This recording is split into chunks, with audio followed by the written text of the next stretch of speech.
أنخيل دي ماريا كبر ولبس تيشيرت الأرجنتين وبدأ يشيلها فوق دماغه لسنين قدام، وده الجزء التاني من القصة.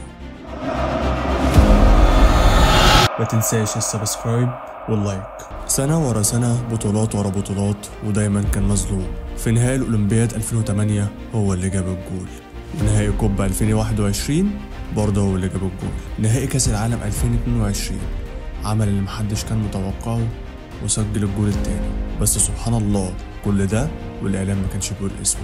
بس الحقيقة إن ميسي نفسه قالها، دي ماريا من أهم الناس اللي خلتنا نكسب، وواحد من أفضل اللعيبة اللي لعبت معاهم في حياتي. المشكلة إن دي ماريا طول عمره بيلعب عشان الشعار مش عشان الأضواء، ولما قرر يعتزل بعد كوبا 2024 قال أنا مش نجم، بس كنت دايما مستعد أموت عشان خاطر القميص ده دي ماريا يا صاحبي، البطل اللي فاز بكل حاجة بس لحد النهاردة مش واخد حقه زي ما يستاهل.